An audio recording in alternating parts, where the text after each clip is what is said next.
Olá, bem-vindo ao Ela na Direção pela Futuricast TV, hoje presencialmente na Câmara Municipal de São Paulo com uma amiga. Eu considero ela como amiga, como cidadã. Eu tenho a honra de estar aqui na Câmara Municipal de São Paulo e levando a vocês, nossa audiência do Ela na Direção, doutora Janaína Pascoal. Quero agradecer você pela audiência, participação, se torne membro do nosso canal, curta e compartilhe, porque essa, sem dúvida, será uma das entrevistas mais bem-sucedidas que eu já tive. Doutora Janaína. Janaína, tira os doutoras. Janaína, deixa eu te dar a mão. Que Deus honra. abençoe, que seja uma entrevista muito proveitosa para todos nós. Agradeço demais sua vinda, de toda a sua equipe.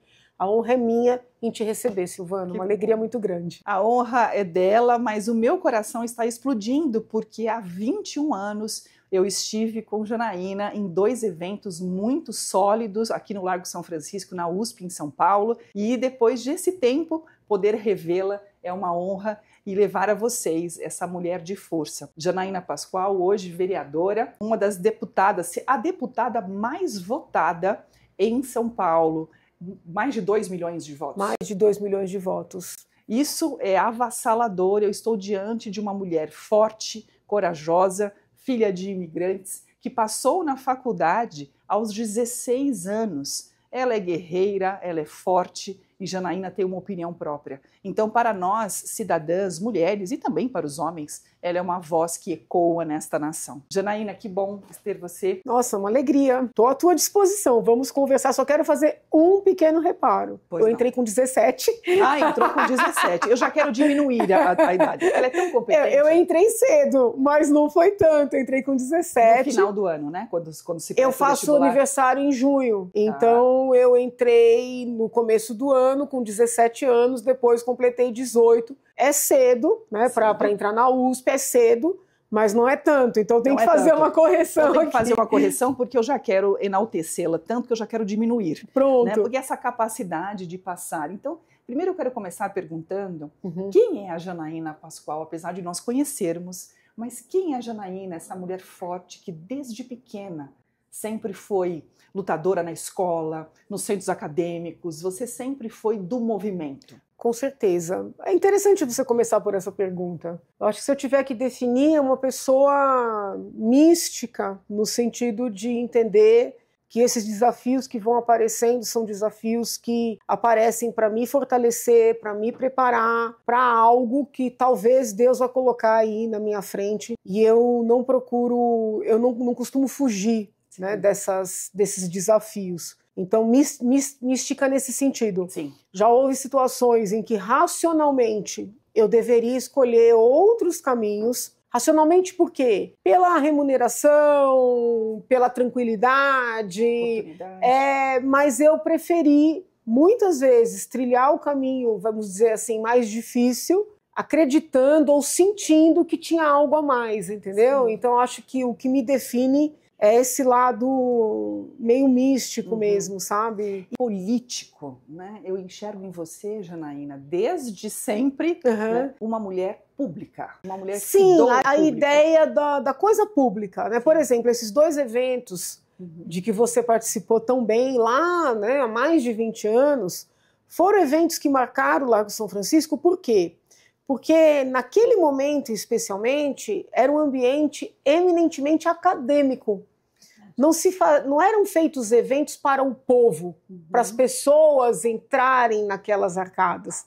Eram eventos para a intelectualidade. E eu abri a casa, né, naqueles eventos para a população. Por exemplo, aquele evento de drogas recebeu pessoas, conselheiros municipais de drogas do estado de São Paulo todo. Verdade. Veio gente também que trabalhava com a pauta de outros estados, de Brasília. Não era um evento para professores, um evento para mestrandos, doutorandos. Era um evento para pessoas que estavam nas pontas, atendendo as famílias, atendendo as pessoas que dependiam de álcool, droga, que estavam buscando tratamento, entidades religiosas, sociais. Então aquilo foi um divisor de águas. Né? Tanto é que aquelas pessoas que muitas vezes falavam muito, não, porque a faculdade é do povo, a faculdade é pública, se assustaram, entende? No caso do evento para as mulheres, nós convidamos todos os mestrandos e doutorandos para preparar painéis, mas para receber a população, entendeu? Mulheres vítimas, profissionais que na ponta trabalhavam com mulheres vítimas, com mulheres do sistema judicial, do sistema de direito, as carreiras jurídicas. Então, assim, foi muito legal a gente se encontrar naquele momento e a gente se reencontrar neste momento, porque foram momentos de abertura, sabe? Então, nesse aspecto de ser uma pessoa pública, de estar sempre em contato com o povo, de ouvir o povo, de tentar canalizar as expectativas, eu sempre fui, independentemente de cargo. Né? Agora eu estou num cargo político aqui na Câmara, estive num cargo político na Assembleia, passei na assessoria em alguns cargos políticos também, né? Trabalhei na Secretaria de Segurança Pública, depois no Ministério da Justiça. Aí sim eu trabalhei um período com o professor Miguel, ele era ministro, eu fui para assessoria, mas na advocacia nunca trabalhei com ele. Mas assim, são posições públicas, né? Que eu costumo dizer da política com P maiúsculo, que não é aquela política ideológica, partidária, sabe? Que infelizmente prejudica tanto o nosso país, né? Muito, E essa pessoa pública, essa mulher pública, ela se torna tão forte que fez de você a deputada mais votada. E isso enche o nosso coração de alegria, como amiga, como cidadã, como fã. Como foi esse momento, Janaína, para você? Porque você estourou, eu falei há pouco aqui nos bastidores, Janaína voou e voa alto, né? Como foi isso para você? Olha, foi uma coisa interessante, porque eu acredito que essa votação muito expressiva tenha sido o resultado, primeiro, do trabalho no Congresso Nacional pelo impeachment da ex-presidente Dilma, um trabalho, sobretudo, técnico, porque em nenhum momento eu adjetivei a ex-presidente, eu, de alguma maneira, ofendi a ex-presidente, ou seus apoiadores, ou seus eleitores. Foi um trabalho técnico, jurídico, consistente, longo, porque foi muito tempo ali, diariamente, tentando convencer as pessoas, sem nenhuma influência política, então acho que isso impactou. E, por incrível que pareça, eu também atribuo parte dessa votação à minha luta pró-vida. Porque aconteceu muito das pessoas me pararem, dizerem, olha, doutora, eu, por exemplo, não concordei com o seu trabalho no impeachment, até algumas pessoas que foram eleitoras da ex-presidente, mas que me parabenizaram, por exemplo, de eu defender a vida, de eu ter ido ao Supremo Tribunal Federal, sustentar oralmente contra a legalização, né, total e irrestrita do aborto. Então me surpreendeu, porque muitos jovens né, vieram confidenciar que votaram em mim, não pelo impeachment, mas pela pauta pró-vida. Outras pessoas disseram que votaram por entender que eu era uma pessoa aguerrida. E lutadora pelas pautas que eu acredito, com abertura, com transparência. Então acho que vários fatores se somaram ali para resultar naquela votação. Surpreendente. Né? Eu até aproveito o teu espaço para dizer o seguinte, muita gente depois me atacou dizendo que eu teria surfado a onda do Bolsonaro para me eleger e depois abandonar o presidente, mas isso não é verdade, porque quando eu fui eleita com mais de 2 milhões de votos, eu já tinha feito aquele discurso na convenção do PSL no Rio de Janeiro, chamando atenção para o risco do bolsonarismo se transformar num PT com sinal trocado. Então, a votação expressiva veio depois daquele discurso, que já desagradou muitos bolsonaristas naquele momento. Então, assim, não dá para dizer que teve a ver com o presidente, né? E não é que eu abandonei o presidente, eu simplesmente cumpri um papel que eu considero importante de alertar o presidente para os erros que ele estava cometendo, ele, a base mais dura dele, erros esses que poderiam colaborar para trazer a esquerda de volta e trouxeram, né? E eu confesso aqui que eu não imaginava que aqueles erros pudessem colaborar para colocá-los atrás das grades. Né? Eu, quando fazia os alertas, eu pensava em termos políticos e depois, mais no final, eu já via algum risco jurídico, mas não tanto. Né? Então, assim, eu acho que no lugar de me atacar, eles deveriam me agradecer. Porque eu tentei poupá-los, né, de todos os dessabores que agora eles estão vivenciando. Verdade. Inclusive a deputada Carla Zambelli, Verdade. que foi uma das mulheres uma mulher que também que voou mais alto do que eu, né? Foi deputada federal uma vez, depois eleita com uma das maiores votações também da história, e hoje está presa na Itália, né? E eu não falo isso com alegria, porque toda vez que uma mulher de alguma maneira cai, as outras mulheres se ressentem, mesmo que elas pensem diferente. E eu me ressinto dessa queda da deputada, mas eu tenho a consciência tranquila porque eu alertei. É verdade. Eu pedi, pelo amor de Deus, para ela parar. Eu pedi, pelo amor de Deus, para o presidente parar. E eles acharam que eu estava contra eles, sabe? Ela chegou a verbalizar que eu tinha inveja dela, sabe? E olha o que essa gente está passando. Pois é. Essa visão, Janaína, que você teve e você tem, eu reconheço como cidadã aqui e posicionada como jornalista, de uma inteligência óbvia somada com um dom, porque a sua visão holística do processo é muito interessante. Como você consegue enxergar tão longe e, ao mesmo tempo, te pergunto, isso te dá medo, às vezes? Dá. Dá medo, porque isso que eu vejo muitas vezes é muito real e as pessoas não estão vivenciando, não estão enxergando, e eu tento alertar e, em regra, tem uma retaliação muito grande para cima de mim, uma reação pesada, às vezes até física, né? De ameaças, de constrangimentos, mas eu sinto que é meu dever alertar, entendeu? Aí você pode pensar, mas o que tem isso aí, né? O que é uma visão sobrenatural? Eu não acho, eu acho assim, eu sempre estudei muito história, teoria política, teoria do Estado, e a história política, a história dos povos, dos impérios, ela é cíclica, né?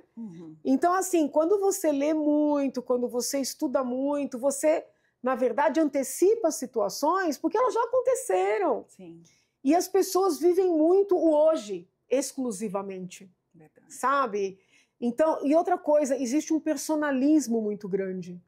Se você parar para pensar, toda a minha atuação, ela não é personalista.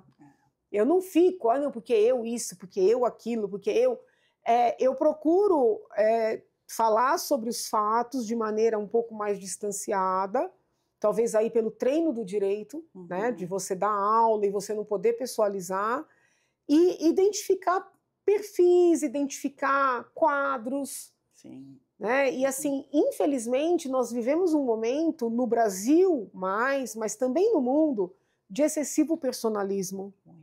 Sabe? As pessoas acreditam que elas são o centro. Elas são, sabe, eternas. Né? Quando eu acompanhei as investigações da Lava Jato e os valores que foram desviados, eu falava, gente, essas pessoas acreditam que tem quantas vidas? Teve um que devolveu 83 milhões e nem era um quadro tão destacado. Essas pessoas acreditam que tem quantas vidas para gastar esse dinheiro, né? E, por outro lado, saindo um pouco dessa questão de desvios, quando a gente vê o comportamento de Lula e Bolsonaro, essa intransigência de criar sucessores, de fortalecer sucessores, sabe, de formar gente, é uma crença na permanência, é uma negação da finitude, de serem eternos. É um brincar de Deus, né? Eu ainda não tive tempo de estudar melhor o que aconteceu nesse recente desfile que aconteceu na China ali, congregando líderes chineses, russos, iranianos, até a ex-presidente Dilma. Sim. Eu ainda não consegui entender completamente esse fenômeno, mas eles falaram sobre viver 150 anos, sobre substituição de órgãos. Eles acreditam nisso, eles querem isso, eles desejam isso. Sim. Sabe? Isso é muito grave. Porque qual é o limite dessas pessoas? Sim, para se manter no Até poder. Onde elas podem ir? Sabe? Até onde elas podem ir? E o que elas podem fazer para se manter. Sim, então assim, sob o ponto de vista até espiritual, isso é muito grave, esse desejo de permanência. Né? Então eu acho que quando eu antecipo esses pânicos, que as pessoas falam assim, é louca, é louca. Não é louca, é que eu junto vários estudos. Né? Então, por exemplo, eu dou aula de bioética na USP atualmente. Sim. Ali eu falo de pesquisas com seres humanos, a gente estuda tudo o que aconteceu no nazismo, a participação até de profissionais de saúde. Aí você soma com essa parte da reprodução assistida, esses embriões que estão sendo produzidos sem controle. Você pega esses doidos querendo permanecer eternamente, o que garante que eles não vão implantar esses embriões para fabricar órgãos? Né? Olha os problemas éticos que a gente tem aí já acontecendo, ninguém tá analisando isso. Verdade.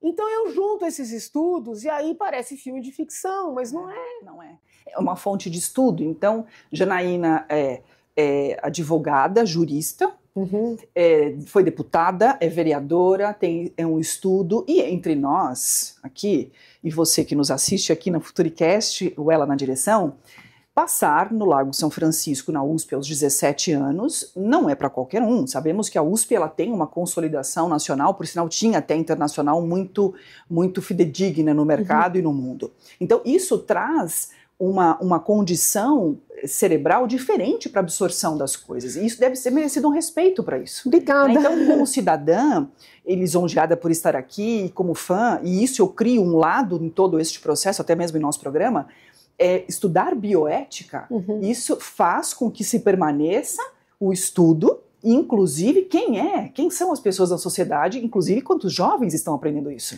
Sim, essa é uma das suas aulas, né? Sim, eu dou aula de bioética, eu dou aula de segurança pública, eu dou aula de conflitos religiosos, além das disciplinas regulares do direito penal. Né? Mas eu tenho uma paixão por essa de bioética.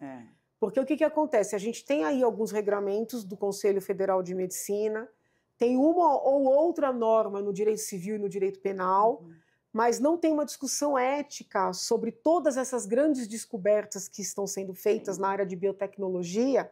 E se não tem uma discussão ética, nós não temos limitações. É verdade. Porque é uma evolução muito grande, muito rápida, boa. Sim. Mas essa genialidade para o bem, ela pode se desviar no meio do caminho. Sim. Então a gente tem que colocar limites, entendeu? É mais ou menos como nós entrevistamos recentemente o Dr. Márcio Dias falando sobre trânsito, sobre segurança de trânsito. Se você coloca um transporte sem ele estar debaixo de uma legislação, de regras, de normas e de análises, como depois você coloca isso? Depois então, você tocou num ponto que a Europa inteira está discutindo, que são esses carros autônomos, né? Esses carros que não precisam de um motorista. Eles já existem, eles já estão circulando em vários lugares do mundo e o mundo está preocupado em criar uma legislação que possa conter os riscos desses carros e responsabilizar as pessoas certas. Porque quem é culpado de um acidente envolvendo um carro que é autônomo? É a montadora? É quem adquiriu o carro? Sim. Foi o funcionário que não treinou o carro para uma situação nova e o carro eventualmente atropelou um monte de gente ou bateu? São muitos detalhes. Então, olha que interessante. Enquanto o nosso Congresso Nacional está discutindo projetos de lei muito amplos de regulamentação da inteligência artificial, a Europa tá olhando o seguinte, o que é perigoso de verdade? O que já é factível? São esses carros. Sim. Né? Sim. Vamos falar sobre eles. Vamos criar normas. Entende? Sim. Então, talvez isso seja um bom ponto para a gente mostrar como nós estamos atrasados, porque a tecnologia já está lá na frente e nós estamos com dificuldade, estamos debatendo normas assim muito amplas, sabe? Não é né? Por aí. É verdade. Sabe? Não é por aí. Né? Então, é por isso que esses estudos me ajudam a enxergar lá adiante. Isso se torna uma sumidade. Por exemplo, o prefeito agora, e a minha situação é difícil, porque eu estou num partido que é da base do prefeito. Sim. Eu votei nele, porque eu não voto na esquerda, não escondo isso de ninguém. Mas ele quer derrubar o Minhocão. O Minhocão é uma via importantíssima para escoar o trânsito em São Paulo e é uma via interessante se você pensar num carro autônomo, porque aquilo ali é uma coisa reta. Praticamente ninguém atravessa, você não tem risco. Verdade. Então é um retrocesso. E eu tento debater isso e as pessoas não, mas é feio, o Minhocão é feio. E, gente, a gente não tem que ficar debatendo beleza ou feiura, tem que debater o seguinte, é funcional? Não é funcional? Qual o sentido de matar uma via de trânsito, gastar dinheiro público para derrubar, porque gasta, e depois gastar dinheiro para construir uma via alternativa, que já estão começando a fazer, uma tal de uma alça. Mas é um tipo de debate que não tem lugar. Não tem lugar, né? Entendeu? E você também, Janaína, vou chamar de você. Por favor. Como minha amiga Janaína. Por favor, você linda. também, Janaína, é muito a favor da diminuição da máquina Sim. pública em relação a investimentos desnecessários Sim. que são constantes. Eu vou te dizer, amiga, com a observância que eu faço, né, estudando e por dentro agora, os gastos são maiores por incompetência e assim, falta de critério do que por desvio, porque por corrupção. Uau! É óbvio que a corrupção é um câncer que tem que ser combatido. Por isso eu aproveito o seu espaço aqui para dizer que eu me ressinto do que o Supremo fez com a Lava Jato. Matou a Lava Jato, né? Sem fundamentação jurídica, ouso dizer. Mas, assim, o pior problema não é a corrupção, é a incapacidade no gasto, muitos eventos desnecessários, muitas medidas desnecessárias, muitos projetos repetidos, falta de cuidado de você verificar o que já tem antes de propor algo novo. Sim. Sabe? E muito corporativismo, sabe? Todo mundo acha que tem direito, todo mundo acha que o que é do outro tá demais, mas o que é seu é pouco. Então é muito difícil você conseguir um distanciamento das várias categorias para que haja uma evolução para o todo. Você entendeu? Sim. Veja a discussão sobre esses fundos das carreiras jurídicas públicas. Como assim, se você faz uma execução de um débito, o honorário é seu? Como assim esse fundo é dos profissionais e ninguém pode falar nada sobre isso? Como assim vai fazer um grande evento cultural, artístico, porque tem dinheiro sobrando? Ou vai comprar pager, nem existe mais, celular, tablet, porque afinal de contas o dinheiro está no fundo, tem que gastar. Essa ainda é a mentalidade que orienta. E por que, Janaína? É porque ninguém tem coragem de enfrentar e falar claramente, porque quando se fala, se perde voto. Por exemplo, eu quando enfrento essas brigas, eu perco voto. Sim. Porque alguém que tem alguma benesse, que não é um corrupto, uma pessoa correta, honesta, trabalhadora, mas tem benesses. Sim. E aí começa a ver, não, mas essa mulher não fala só contra a corrupção, ela fala sobre várias prerrogativas, benefícios, vantagens, penduricalhos. Então essa mulher não me interessa, você entendeu? Sim, uma soma de pautas. Sim, e aí você é incômodo. Agora, qual é o meu compromisso? É com uma categoria ou é com todo? É com todo.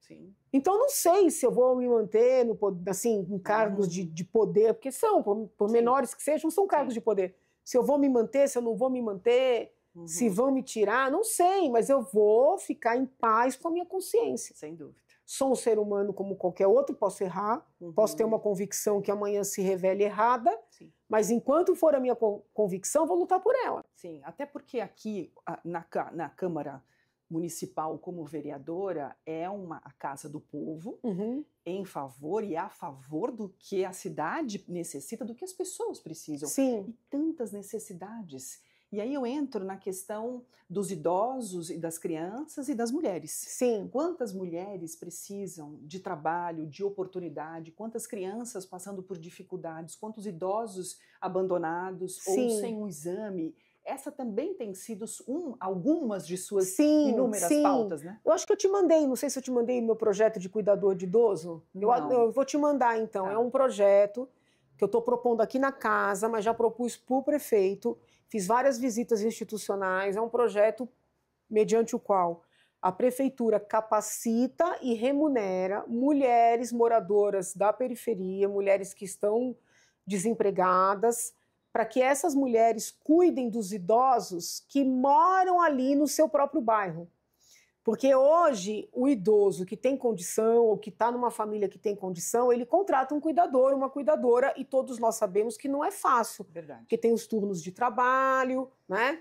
Mas ele tem condição. Verdade. E aquele idoso carente, o que acontece com ele? A filha tem que parar de trabalhar, a neta tem que parar de estudar. Em regra são as mulheres, muito embora eu reconheça que muitos homens cuidam também, para poder cuidar do seu idoso. Verdade. E com isso, não é só o problema de interromper uma carreira, uma vida, é o problema também do ganho, porque essa mulher que para de trabalhar para cuidar do seu idoso, ela deixa de levar dinheiro para dentro de casa. Sim. E eles comem menos, não comem tão bem, né? Não conseguem comprar medicamentos, porque nem todos têm no sistema público. Então eu quero essa mulher preparada, capacitada para trabalhar ali na sua vizinhança, cuidando do idoso que não tem condição. Sim. Com isso a gente tem vários ganhos. Sim. É renda para essa mulher, que todo candidato a prefeito falou que queria gerar renda, né? Isso vai gerar renda. Vai gerar renda. É renda para essa mulher, é o idoso carente sendo cuidado, é uma mulher que não vai precisar fazer grandes deslocamentos, ficar no ônibus para ir para voltar, é uma mulher que não vai abandonar os seus próprios filhos por muito tempo, só o tempo do trabalho mesmo, não o tempo da condução. Sim. Menos poluição, porque é menos ônibus trabalhando, né? Talvez necessidade de menos ônibus de verdade, né? Olha, menos trânsito. E mais crianças, inclusive, assistidas por suas mães. Sim, porque hoje em dia as crianças ficam muito tempo sozinhas. Até mesmo, Janaína, a creche, que tem uma quantidade enorme de crianças, porque ela está aberta para isso, mas você inibe as mães que de fato trabalham em outras localidades e podem ir, que não tem um idoso para cuidar. Você inibe isso, elas podem cuidar por mais tempo em casa, coloca a criança só à tarde na escola. Sim, eu acho que dá para essa mulher se programar melhor, até porque as creches também têm um horário de funcionamento, né? Então tira um pouco desse estresse dessa mãe, tira um pouco, não estou dizendo que a mulher que trabalha tenha que sentir culpa, não é isso, mas acaba sentindo. Então eu acredito que tira um pouco da culpa dessa mulher. É um projeto social, entende? Então, assim, o prefeito sinalizou positivamente. Que bom. Mas em política, a gente fica feliz com as sinalizações, mas quer ver a coisa acontecer. Então, estou esperando.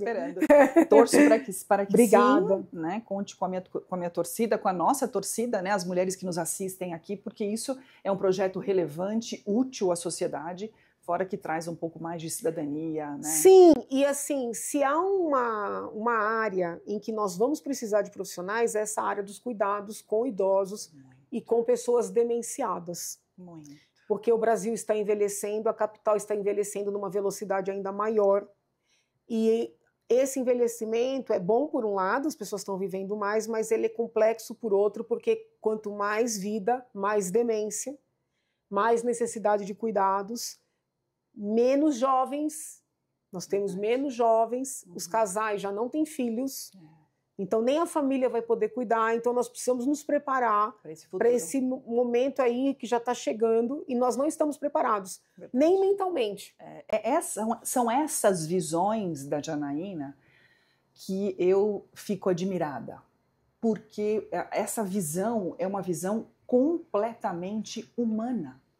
Eu enxergo você de humana para humana, de humano para humano. Que linda, obrigada, meu amor. Isso é a prosperidade de uma nação e de uma sociedade, porque se preocupar com o peculiar lá de quem está na sua residência, precisando da comida e poderia render ali um ganho mensal, e não tem como, porque quem poderá olhar por eles? A gente tem que, porque assim, fala-se muito, não gerar renda, mas como, o que eu sinto são muitos debates assim genéricos. Então a gente tem que tentar implementar. Qual é o caminho? O que eu posso fazer efetivamente? Eu vou correr atrás. Né? É interessante porque eu gosto da teoria, eu gosto de estudar para ter fundamentação, mas eu sou prática. É muito blá blá blá, entendeu? Eu quero saber o que eu posso fazer de verdade. Sabe? Que senão fica muito. Você pode pegar os projetos de lei mais atuais e tem 4, 5, 6 artigos só de princípios. Não é o caso. O princípio já está na Constituição. Projeto de lei tem que ser objetivo. Sim. O que vai acontecer, o que vai fazer. Ah, mas tem só 2 artigos. Isso é o que vai acontecer. Sem blá, blá, blá. Entendeu? A gente tem que sair do momento do blá, blá, blá. Sim. E ir para os finalmente.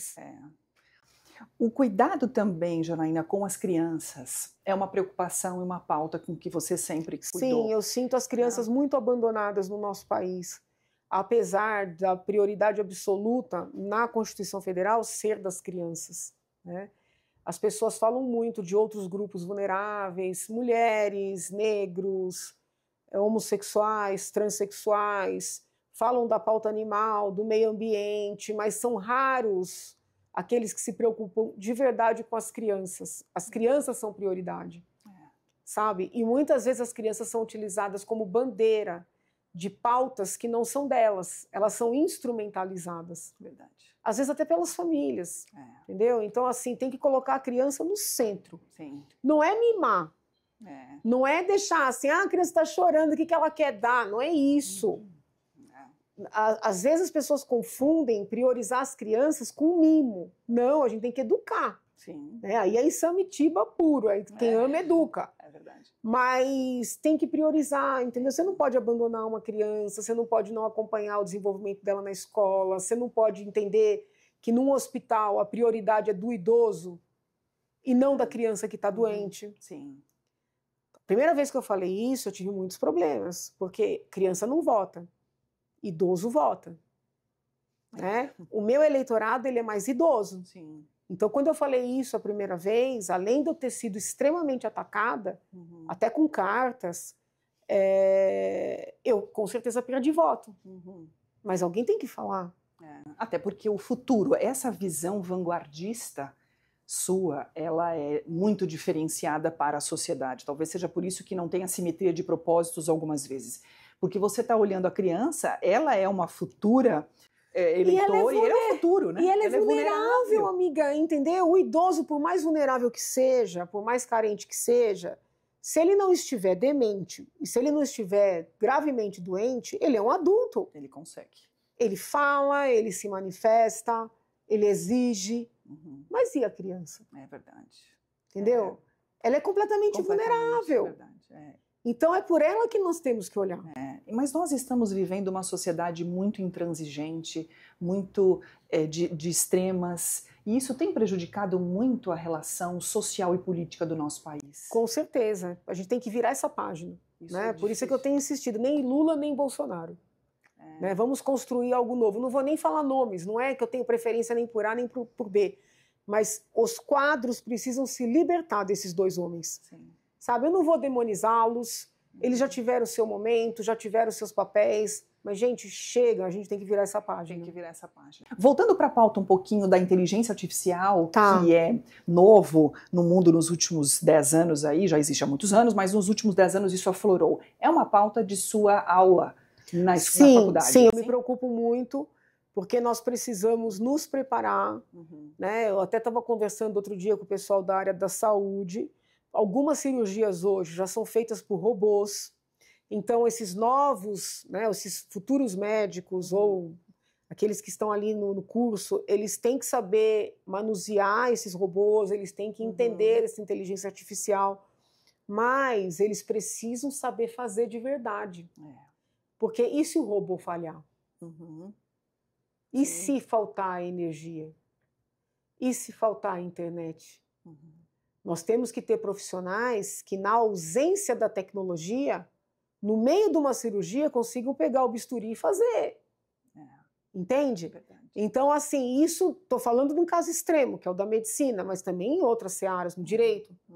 Eu fiquei muito assustada quando eu vi uma reunião do CNJ, em que o ministro Barroso comemorou que eles estavam adquirindo uma inteligência artificial para ler todos os autos do processo, e outra para pegar essa leitura e fazer uma primeira prévia da decisão.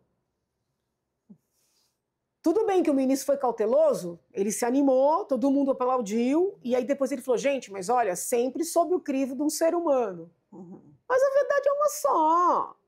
Né? A gente sabe que esse ser humano não vai reler. A facilidade. Então, assim, como é que fica a situação do jurisdicionado? que está sendo olhado por uma máquina. Verdade. Nesse momento, apesar de eu me assustar, eu pensei, poxa, mas às vezes a máquina pode falhar menos do que o ser humano. Porém, depois aconteceu um caso aqui na Câmara de um assessor que pediu para uma rede social, para uma inteligência artificial fazer um documento aqui. O documento ficou belíssimo, português perfeito, tudo perfeito. Só que a IA criou decisões judiciais que não existiam. Quem é que vai proteger a gente disso no Poder Judiciário? Onde eles são intocáveis. Que hoje em dia, se você criticar alguém do Poder Judiciário, vira crime contra o Estado Democrático de Direito. Como é que a gente vai se proteger? Entende? Sim. Então isso é uma discussão, acima de tudo, ética. Não de demonização das inteligências artificiais, sim, mas de debate, como é que isso vai ser utilizado, entendeu? Sim, do cuidado. Claro. Né? Porque, e fora também que tem aí um impacto forte, isso eu como cidadã coloco, um impacto forte também na substituição de mão de obra, o que é, eu acredito que grave, porque eu enxergo a inteligência artificial, gostaria de ouvir a sua opinião, Janaína, como um auxílio ao nosso trabalho, para conduzir o nosso tempo melhor, para trazer novidades e, sem dúvida, traz uma frente globalizada. Mas não para me substituir. Eu acredito isso choca um pouco. Mas as pessoas têm que se preparar, amiga. Eu acho que o povo está muito acomodado. Porque, assim, a verdade é uma só.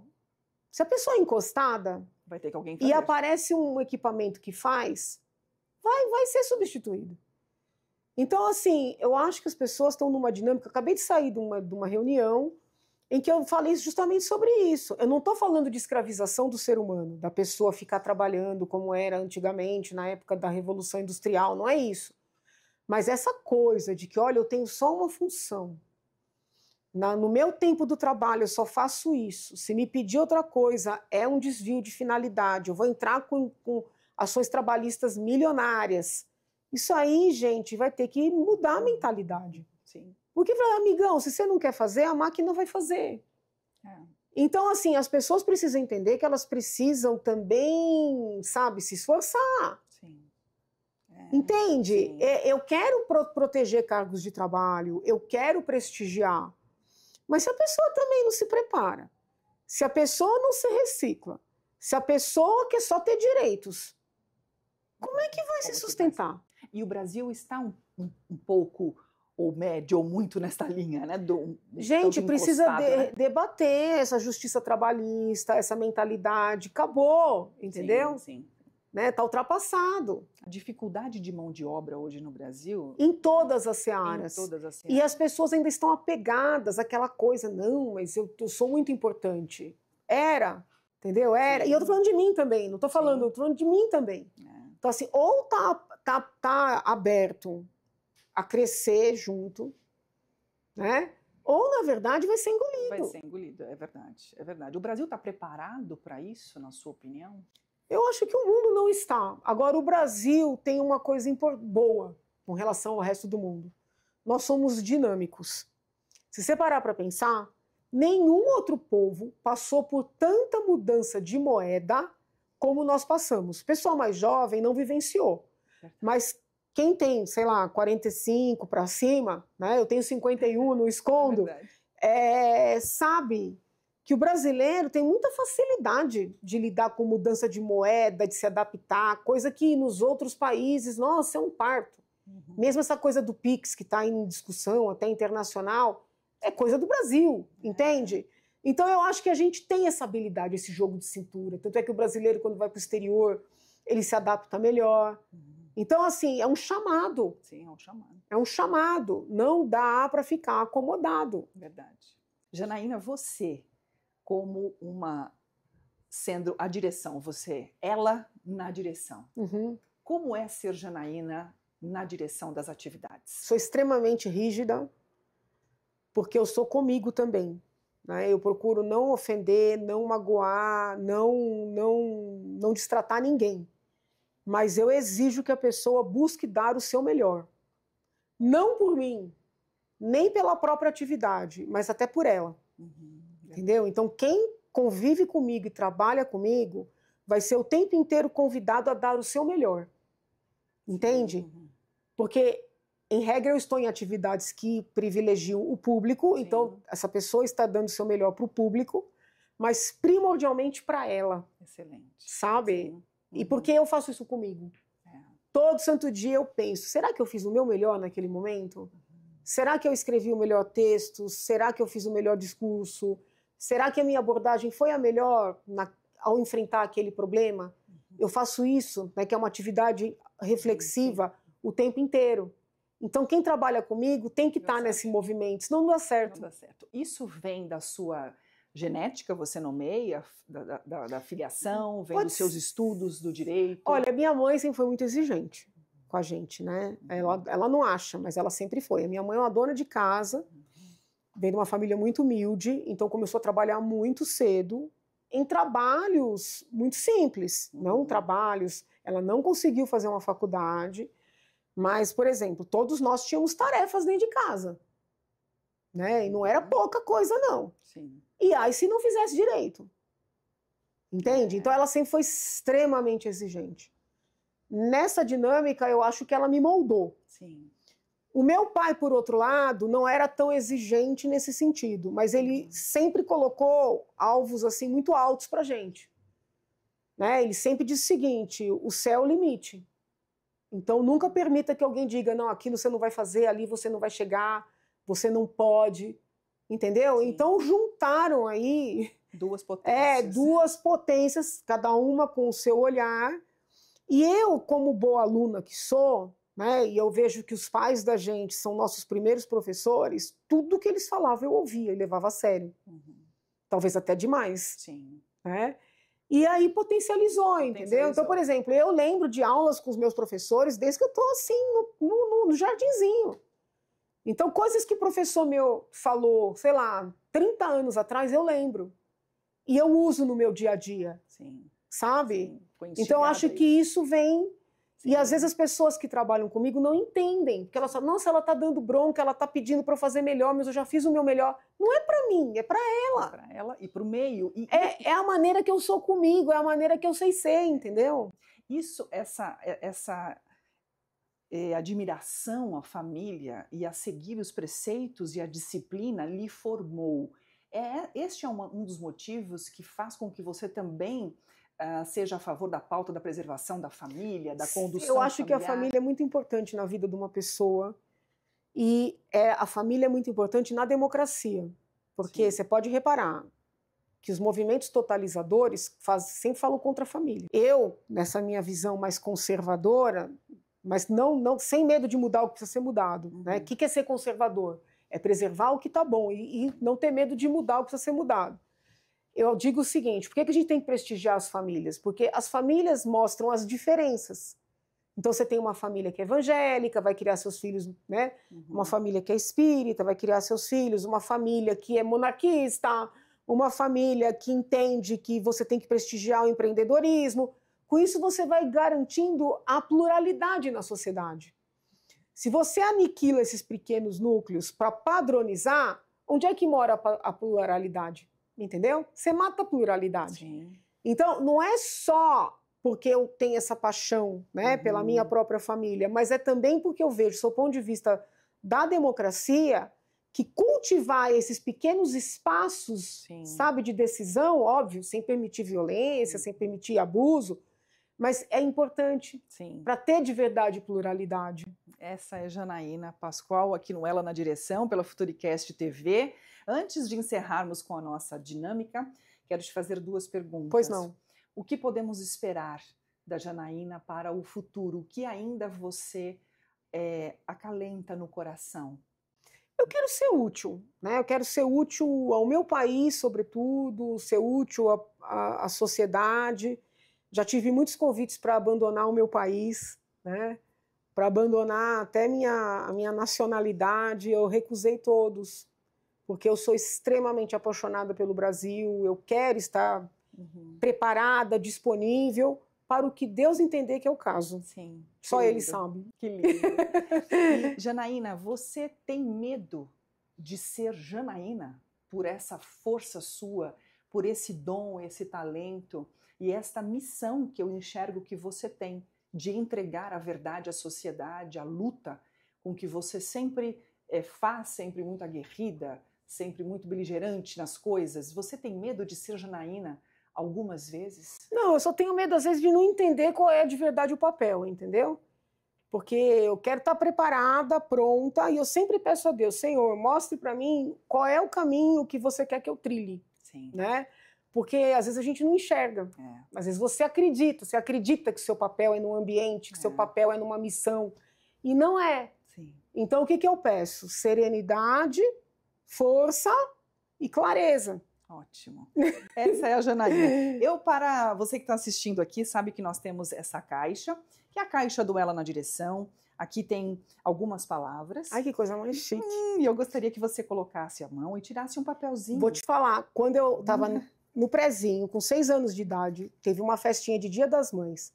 Você acredita que o presentinho que a gente deu para as mães era uma mini dessa? Olha, tá vendo? Temos muita coisa em comum. Igualzinha! Tá vendo? Tire um papelzinho. Tá. Me fale qual história você se lembra quando lê esta palavra? Um medo. Você tem algum medo? Teve algum medo em sua história? Muitos medos. Tem algum mais? Eu sou extremamente medrosa. Não parece. Eu sou extremamente medrosa. Eu acho que uma coisa que sempre me deu muito medo de eu falar alguma coisa e a coisa acontecer.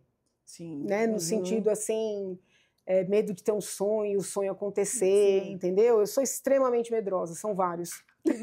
Que maravilhoso.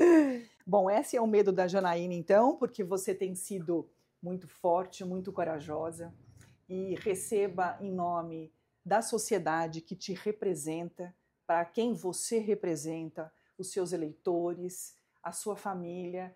Eu me sinto aqui agraciada por Deus, por poder estar novamente diante de você, dessa sua luta, e saiba que à distância nós intercedemos por você. Obrigada, meu amor. Deus te abençoe. Amém. 24 horas por dia à sua disposição. Falei aqui antes da gente começar que eu conheço muitas mulheres muito especiais. Te coloco em contato com elas. Né? Uma coisa que é um programa de mulheres para mulheres. Você, mulher, sempre que puder estender a mão para outra mulher e fazer florescer a capacidade que ela tem, para ela colocar os talentos dela à disposição, faça. Né? Cada mulher que cresce, que floresce, é importante para todas nós. Muito. Sabe? Então, conte comigo. Obrigada. Você é sua assessora daqui para diante. Olha, que honra a nossa. Aqui vai brilhar no nosso programa e cria um divisor de águas para nós. Eu quero guardar o papelzinho para você ocupar suas mãos. São 2 óleos da unção. Ai, que coisa linda. São 2 botijas, uma para você e uma sua mãe ainda está com você? Sim, com a graça de Deus. Então, ai, que linda, ela vai adorar. A Dona Regina. Dona Regina ganhou o presente. Nossa. Esse óleo representa que há um poder superior a nós. Amém. Há algo maior do que as nossas inteligências, do que os nossos desejos. Existe um Deus lá em cima. Amém. Então, que Amém. a sua casa, a sua família estejam sempre protegidas por Deus e que você continue sendo essa força maravilhosa que é Janaína Que linda, Pascoal. Sil. Deus abençoe. Obrigada. Obrigada a você, a toda a sua equipe, todo o seu público. Conte sempre comigo. Viu? Para encerrarmos, gostaria que a Janaína, a doutora Janaína, olhasse para a câmera e desse qual recado para as mulheres principal, para que elas se solidifiquem na sociedade, em suas famílias, você gostaria de dizer? Amada, acredite em você, se prepare, enfrente os desafios, mas, sobretudo, mantenha no seu coração o amor. Né? Eu me considero uma feminista. Sim. Mas por que às vezes eu tenho embates com as feministas? Porque as feministas muitas vezes se permitem, elas caem na armadilha de seguir o ódio. Né? A gente tem que se impor nós temos que nos valorizar junto aos nossos companheiros, aos nossos pais, aos nossos colegas de trabalho, aos homens em geral, sem ódio. Né? Nós temos que caminhar com eles, não é na frente, não é em cima. Né? Então não deixe o ódio tomar conta. Né? Esse crescimento nosso, esse fortalecimento nosso, ele vai ser maior e mais perene se vier norteado pelo amor. É isso. Maravilhosa, Janaína Pascoal, no Ela na Direção, aqui na Câmara Municipal de São Paulo, nos prestigia com sua entrevista, contando quem é Janaína, quais são suas pautas, como ela pensa e como ela luta por mim e por vocês, todos os cidadãos aqui de São Paulo e também do Brasil, porque ela representa uma força nacional. Deixa eu dar as mãos para você. Obrigada, muito obrigada, de amei. todo o meu coração. Amei, viu? Foi uma honra e um marco na minha vida estar com você de na novo. minha, que você é uma grande entrevistadora, você tira a alma da gente, a mulher tem o dom. Que bom, olha, obrigada, muito linda. obrigada, de todo o coração. Deus te abençoe, tá bom? Vamos terminar de mãos dadas? Sim. Nessa câmera, agradeço você pela audiência. Curta e compartilhe essa entrevista porque ela é muito rica. Obrigada, Janaína. Que bom, obrigada, amor. Deus abençoe. Amei. Um beijo.